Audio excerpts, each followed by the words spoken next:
Buenas noches, bienvenidos a la quinta edición de nuestro programa Cuidando Nuestra Casa Común. Somos miembros del movimiento La Oveja Verde y estamos reflexionando en la encíclica del Papa Francisco, la Laudato Si. Hola Lizeth, ¿cómo estás? Bien, ¿qué tal? Qué bueno encontrarnos nuevamente. Y ahora vamos a ver, entiendo, el punto 7 del capítulo 2. Así es la última parte que es como el broche de oro del capítulo 2, que es, como comentamos en la edición anterior, es muy importante porque esto nos va a permitir entender todo el desarrollo que hace después el Papa Francisco, ¿no? De los puntos que siguen.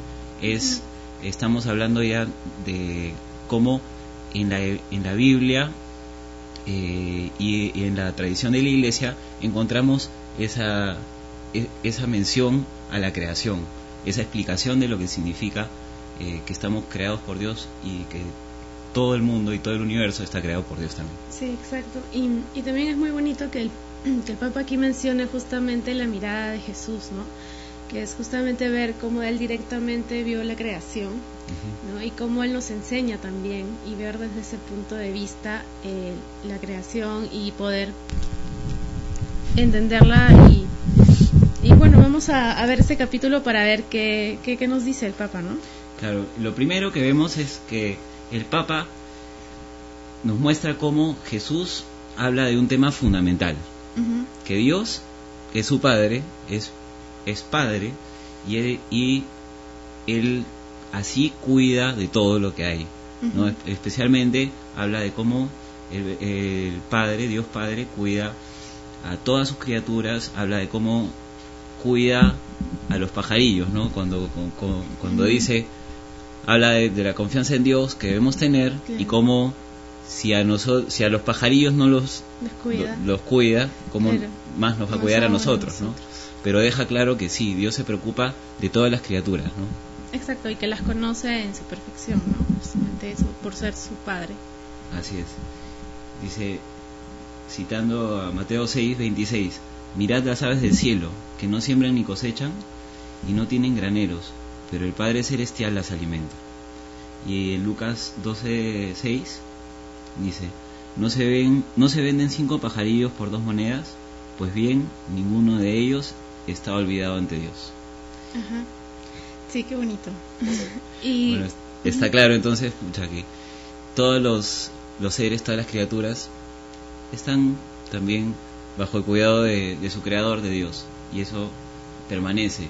Entonces, con mayor razón nosotros también tenemos que respetarlos, ¿no? Exacto. Sí, y luego también nos menciona cómo Jesús, cuando iba con sus discípulos predicando, también Él hacía mención, por ejemplo, en Juan 4:35 tenemos que dice, levantad los ojos y mirad los campos que ya están listos para la cosecha. Es decir, que Jesús siempre estaba en comunión con esa naturaleza, y mientras predicaba, también dentro de su prédica hacía la mención al entorno en el que estaban, ¿no? Y enseñaba eso a sus discípulos. Claro. Jesús vivía en armonía plena con la creación. Mira cómo la gente se asombraba, ¿no? Porque en el pasaje en el que Jesús calma las aguas. Claro, también, incluso decían, ese, ¿no? O sea, ¿quién es este que hasta el viento y el mar le obedecen? Ajá. ¿Qué tal relación de Jesús con todo lo creado? Jesús es Dios, claro. Tiene esa creación y ese poder sobre toda su creación, ¿no? Exacto. Y al punto que Él ordena y la naturaleza obedece, la naturaleza acata, ¿no?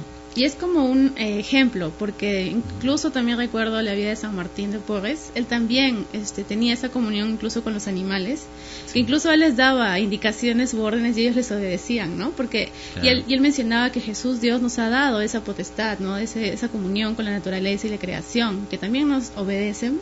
Siempre, claro, si creemos con fe y también si vivimos en esa armonía, ¿no? Como Jesús también es el ejemplo. Claro, es una cuestión de armonía.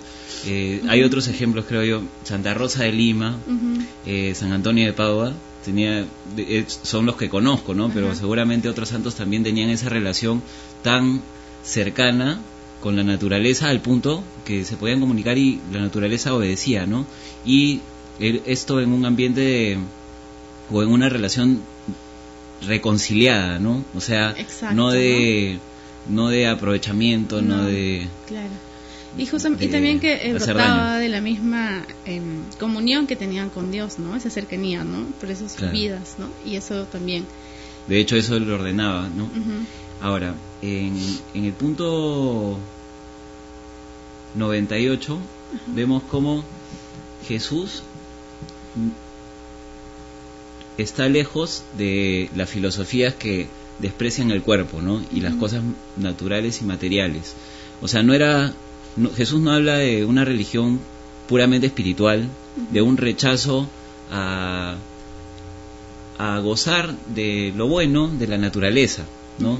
No tiene esa altitud, sino que al contrario, él habla de cómo, habla de sí mismo diciendo: vino el Hijo del Hombre que come y bebe y dicen que es un comilón y borracho, ¿no?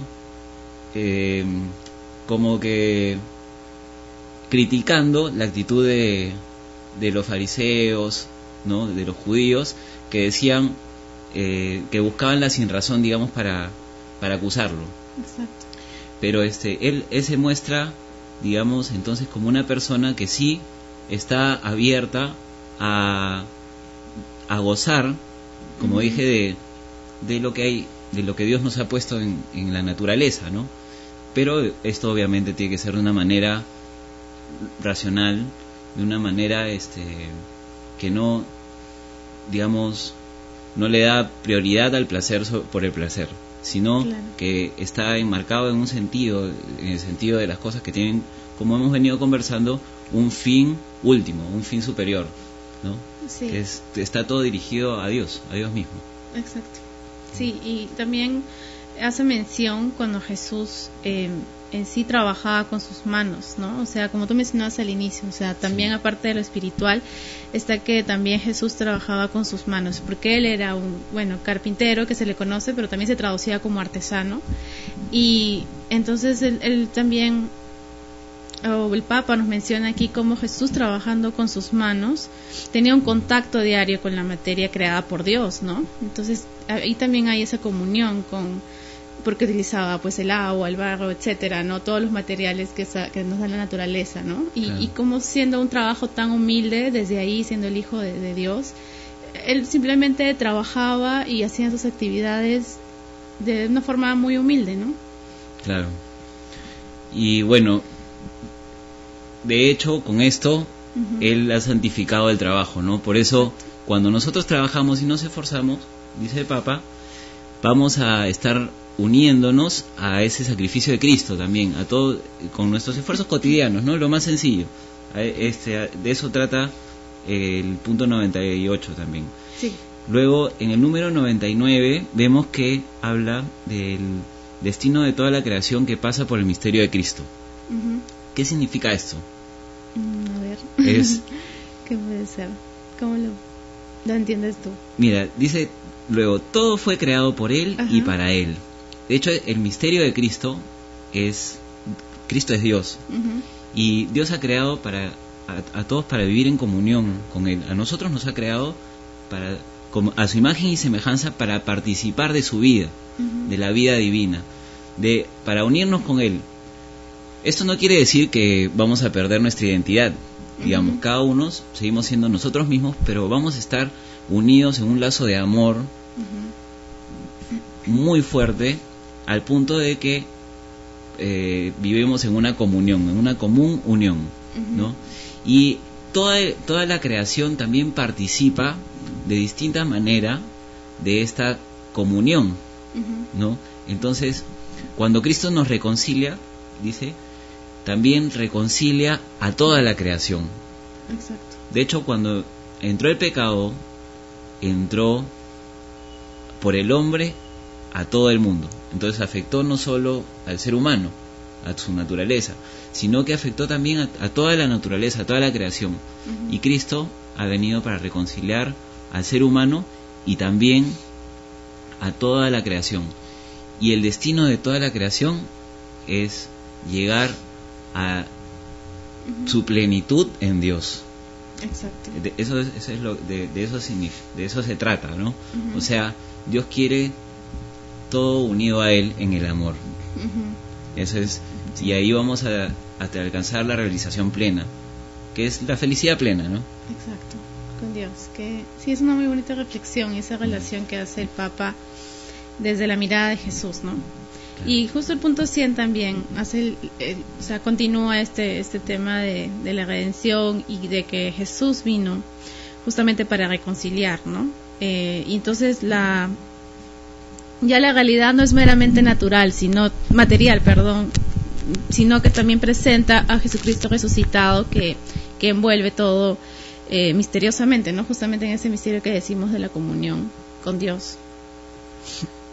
Claro. Bueno, como menciona aquí, justamente Cristo la envuelve misteriosamente toda la realidad y la orienta al destino de plenitud. O sea, justamente porque Jesús, que es la palabra de Dios, que existe desde siempre, o sea, no ha sido creado, siempre existe con Dios desde la eternidad. Lo que hace la palabra es y sumergirse en la naturaleza, en la creación, se hace parte de, y con eso eleva nuestra naturaleza humana, ¿no? Eleva nuestra naturaleza y la reconcilia, y también a toda la creación, ¿no? Ya nos eleva de manera que ahora, por Cristo, es que tenemos esa posibilidad de estar, digamos, tocando a Dios, ¿no? Exacto. De hecho, cuando comulgamos lo tocamos literalmente, sí, ¿no? Pero también incluso con nuestro entorno, pues, ¿no? Con la naturaleza, con los animales, etcétera. Y la última mención que hace el Papa es que justamente ya todo está lleno de esa luminosidad de Jesús, pues, porque Jesús estuvo aquí. Entonces toda la creación ya es Jesús mismo, ¿no? Entonces es otro brillo, otra visión que tenemos ya de la creación con nosotros. Claro, eso creo que nos debe llevar a cambiar de repente nuestra mirada hacia todo lo que vemos, es tener la conciencia de cómo Dios está presente en todas las cosas que hay, en todo lo que nos rodea, en toda la naturaleza, y con esa conciencia nosotros vamos a tener una actitud mucho más respetuosa por toda la creación. Eso es hasta ahora nuestras reflexiones de la Laudato Si, y nos vemos la próxima semana en la 6ª edición del programa. Buenas noches. Chao.